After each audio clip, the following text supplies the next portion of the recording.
3 days before Christmas, while the snow blanketed Denver's streets, in silence, a single phone call changed everything. Emily Carter, a dedicated physician at a community clinic, had just walked into her modest apartment after another exhausting double shift. Her suitcase sat ready by the door gifts, wrapped scarf folded, everything packed with care and hope. But the call from her younger brother Aaron shattered that hope in seconds. He told her gently, too gently, that his new girlfriend, who found Emily's work emotionally heavy, didn't feel comfortable with her presence at the family party. Their mom followed up moments later, saying it would be better if Emily stayed home just this year. Translation: you're not welcome. But Emily didn't argue. She didn't beg. She simply listened, hung up, and walked over to her laptop. In a few quiet clicks, she canceled the monthly mortgage payment she'd been covering for her parents, halted the funds for Aaron's failing startup, and ended the quiet generosity she'd offered without ever being asked. For years, Emily believed that love meant showing up, fixing everything, and asking for nothing. But this time she chose herself. She realized that being the backbone didn't mean she had to break to hold everyone together. That Christmas, she didn't show up at their party because for once, she was showing up for herself. Snow was falling softly over Denver as Emily Carter stood in her kitchen, her navy scrub still clinging to her after a long double shift at the community clinic. Her one-bedroom apartment near Capitol Hill was quiet, the scent of cinnamon and pine filling the space. A small suitcase sat packed by the door, topped with a folded scarf and carefully wrapped gifts. She had remembered everyone's favorites. Her dad's brittle knees meant she'd bought orthopedic slippers. Her brother Aaron's sweet tooth earned him the toffee he loved as a kid. She had done everything right. Again, hoping that this year finally she'd be enough. Then came the phone call. Aaron's voice was gentle, rehearsed. "Hey, Em, just a heads up. Marina's coming to Christmas this year. You know how sensitive she is about emotional energy. Your job at the clinic. Well, it's just a lot for her." And just like that, with a smile in his tone, she was uninvited. Moments later, their mother called too, echoing the same sentiment. "If you show up, we may not open the door. No yelling, no drama, just polite, polished rejection." Emily didn't cry. She didn't argue.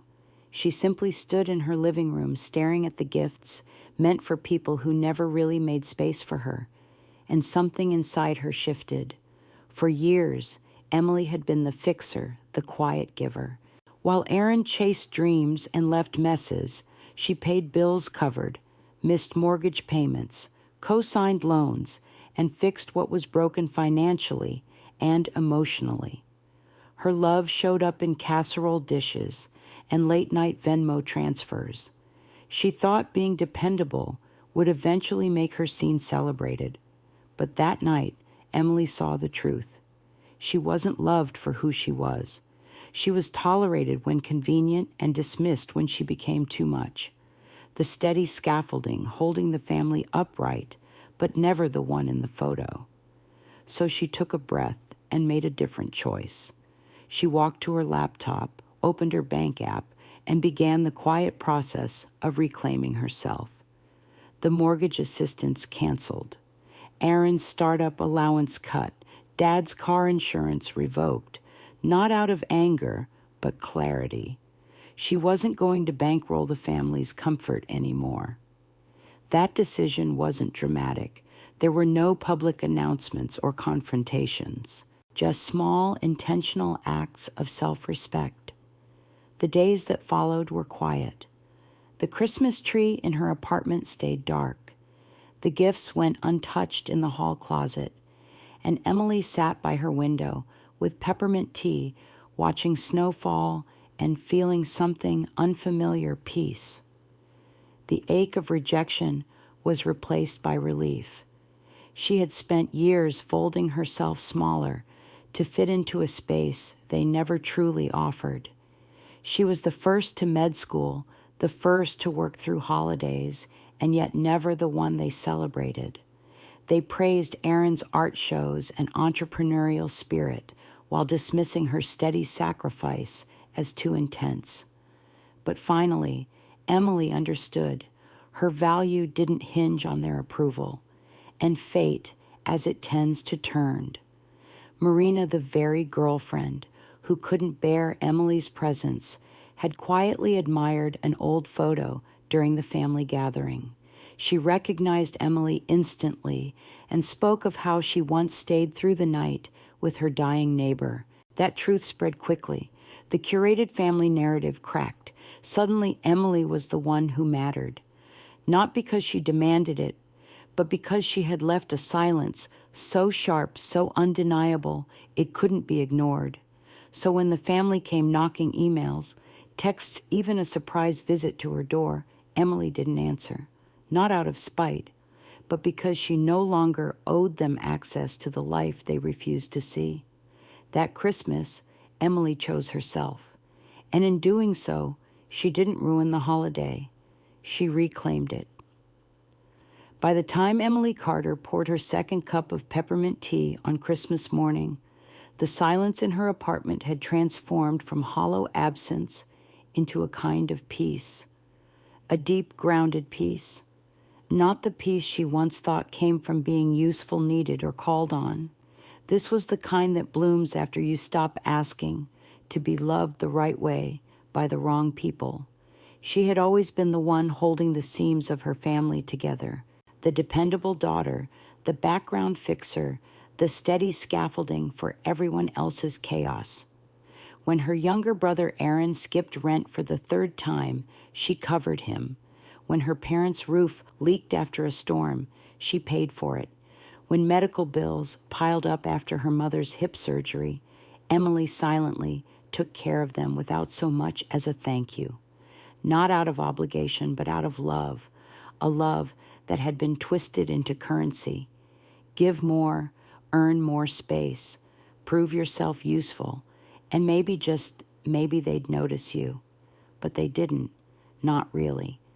Instead, they celebrated Aaron's impulsive choices as creativity and dismissed Emily's steady dedication as overworking. Her job as a doctor in palliative care was never framed as noble or meaningful, only as a lot for others to handle. Especially for Marina, Aaron's new girlfriend, who claimed Emily's energy from the clinic was too intense for the family's holiday spirit.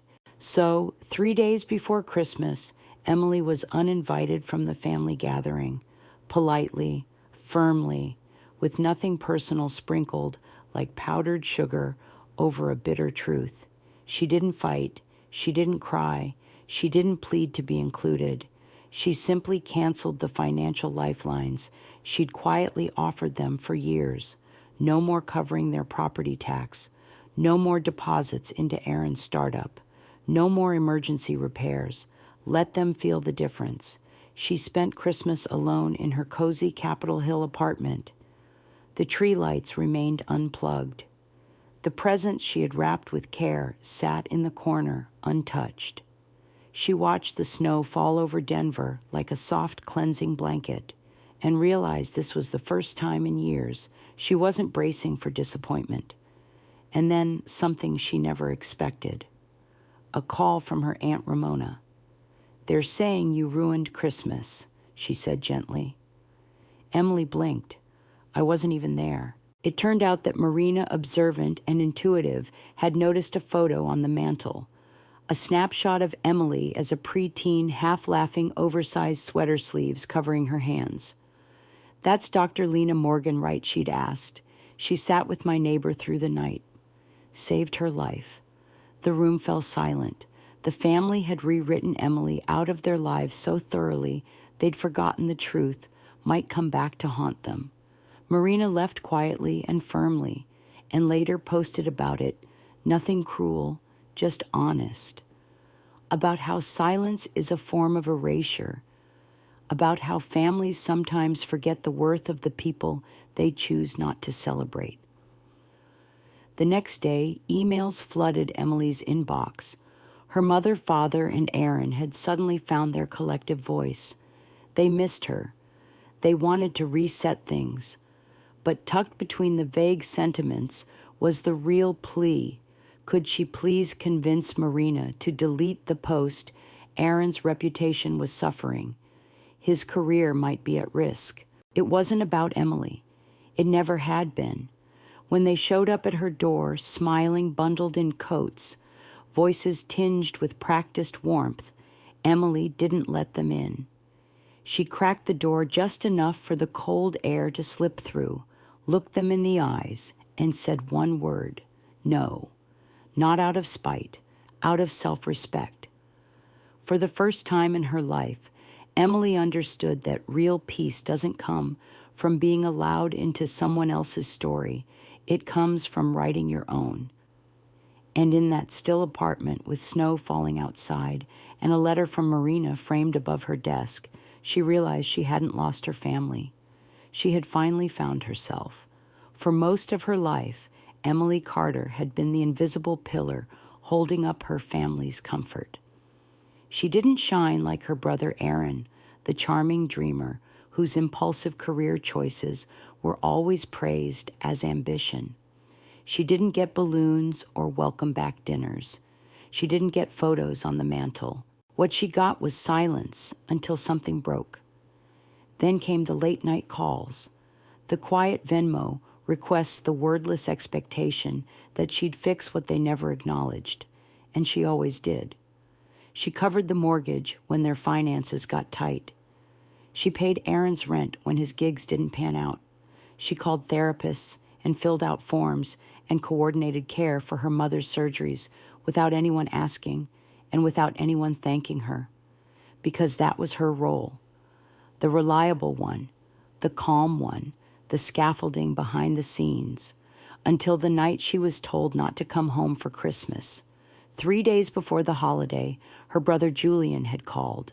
Marina, his new girlfriend, the one who practiced sound healing and couldn't handle Emily's clinic energy, would be attending. They just thought maybe this year Emily could sit it out. Nothing personal, he said. Their mother followed up the same night, voice syrupy and final. If you show up, we may not open the door. So Emily didn't show up. She also didn't cry. Instead, she logged into her banking app and began untangling herself from their lives quietly, methodically. She canceled the automatic transfers that kept their mortgage paid, froze access to the emergency savings account they all quietly leaned on, and terminated the insurance plan she'd co-signed for her dad. And then she waited. She didn't expect anything. But on Christmas morning, something unexpected happened. Marina, observant, blunt, and entirely outside the family's curated story, noticed an old photo on the mantle, a faded snapshot of Emily at 12 smiling mid-laugh in an oversized sweater. "That's Dr. Lena Morgan, right?" she asked aloud. The room went still. It turned out Marina's grandmother had once been Emily's patient, a woman the world had started to forget, but whom Emily had treated like a whole person. Marina had never forgotten, and in that moment, neither could anyone else. By the next day, the family narrative had cracked. Marina had left posted about what she'd witnessed, and the illusion her family had built so carefully began to unravel. Suddenly, Emily's phone was buzzing again. Emails, messages, pleas to reset. But beneath the surface was the same old motive: damage control. Aaron's reputation was at stake. Marina's post had consequences. Could Emily fix it? She didn't respond until they showed up, her parents, Julian. On a cold Sunday morning in January, they knocked on her door. Emily opened it just a sliver. Her mother smiled a practiced smile. "We just want to talk." But Emily wasn't that girl anymore, the one who begged to be seen, who carried every unspoken debt. That version of her had packed up and moved out the night they locked her out of their celebration. And standing there in her doorway, she understood something clearly. They weren't here for her. They were here for the version of her who made everything easy. So she said the only word that mattered, no. And she closed the door, not out of anger, but from a place of deep earned clarity. In the quiet that followed, Emily felt something she hadn't felt in years, wholeness, not because they had changed, but because she had. And finally she understood that love without respect isn't love at all. It's control. And she was done giving pieces of herself to people who never even saw the cost. She poured a fresh cup of tea, wrapped herself in a blanket, and watched the snow fall. This time she was warm. She was whole. And for the first time ever, she was home. For years, Emily Carter believed that love was something you earned by showing up, by fixing things, by quietly absorbing everyone else's chaos, without ever asking for space of her own. She was the daughter who didn't need reminding, the sister who always said yes, the one who made sure the mortgage was paid, the insurance updated, the airport pickup scheduled, even when no one asked, even when no one thanked her. That kind of love didn't look like affection. It looked like labor. So when her family called 3 days before Christmas and told her not to come this year, not because she'd done anything wrong, but because her presence might disrupt the energy, she didn't cry. She didn't argue. She just listened. Her brother Julian's new girlfriend, Marina, was coming, and her emotional alignment didn't mesh with Emily's work as a palliative care doctor. Her mother's voice was sweet but sharp. If you show up, we might not open the door. And for once, Emily believed them. She hung up, looked around her quiet apartment, filled with carefully wrapped gifts and cinnamon-scented tea, and realized she wasn't angry. She was done. She canceled the automatic payments that had kept their lives humming: mortgage, car, insurance, Julian's rent, and locked the accounts she'd once opened just in case. No announcements, no dramatics, just done. It would have ended there, a clean break, if not for one thing, Marina noticed. It happened on Christmas night. She was standing in the family's living room, admiring old photos, when she paused at one, a faded snapshot of a young girl laughing in a maroon sweater. "That's Dr. Lena Morgan, right?" she asked aloud. The room froze. Marina went quiet for a beat, then added, "She stayed with my grandmother through her last days, treated her like she mattered. I never forgot that." What followed was silence, not just in the room, but in the hearts of everyone who had conveniently rewritten Emily into a shadow. The sister who was always too serious, too intense, too invisible, had been seen, not by family, by a stranger. And suddenly, their version of her didn't hold up anymore. The next day, emails started coming in. "Let's talk," they said. "We miss you." But buried in every message was the real concern. Marina's post about what she saw had gone public, and Julian's career, their family reputation, was at risk. Still, Emily stayed quiet until they came to her door. It was mid-January. Her parents and Julian, bundled in coats, stood on her porch. They smiled, they softened, they pleaded. But Emily didn't open the door, not fully. Just enough to say one word that had never belonged to her before: no. They weren't there for her. They were there for the version of her who used to fix everything. That girl no longer lived there. In her place stood a woman who knew that being useful isn't the same as being loved. That love doesn't require silence or sacrifice or shrinking. That night, she sat by the window, wrapped in a soft blanket, holding a letter from Marina. In it, Marina wrote about how Emily had reminded her grandmother that she was still living, not just dying, that she mattered, that someone saw her as more than a diagnosis. "You didn't just save her life," Marina wrote. "You reminded her it was still hers." Emily framed that letter, not because she needed proof, but because it was the first time someone had truly seen her without needing anything in return. And sometimes that's what redemption looks like. Not the family coming back to beg, not the applause, but one person, one quiet voice saying, "You mattered. I saw you." For the first time, Emily believed it. And that was the moment she stopped asking for a seat at their table, because she'd already built her own. For most of her life, Emily Carter believed she had to earn her place, not just in her family, but in every room she walked into. She gave everything time, money, energy, expecting that one day someone would look up and say, "We see you." But that day never came. Not when she graduated medical school, not when she covered her parents' overdue mortgage, not when she pulled her younger brother Julian out of yet another crisis, and certainly not that Christmas. 3 days before the holiday, Julian called. The tone of his voice said more than his words ever could. "Marina's coming this year. She's sensitive. And the energy you bring from the hospital, it's just a lot. So we thought maybe you could take a break this time." Mom called 5 minutes later. "If you show up, we may not open the door."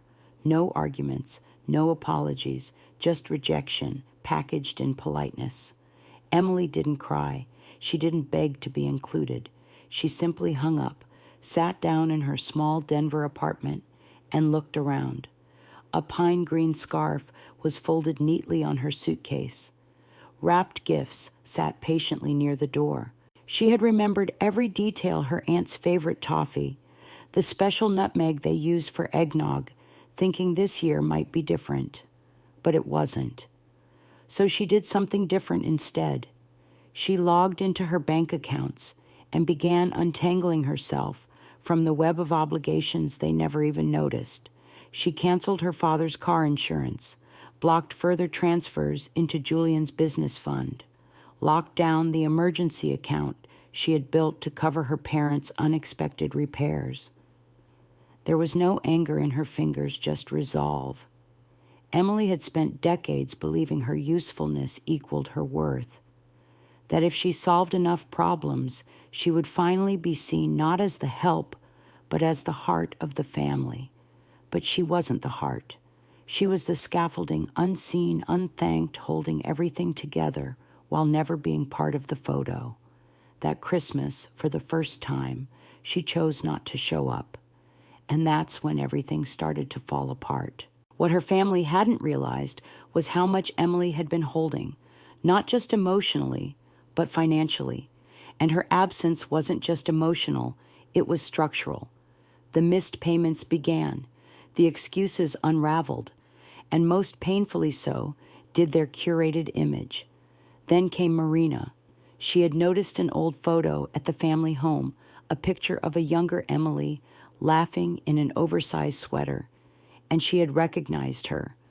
"That's Dr. Lena Morgan," she said aloud, referencing the name Emily used at work. "She sat with my grandmother, treated her like a person, not a case." That moment changed everything.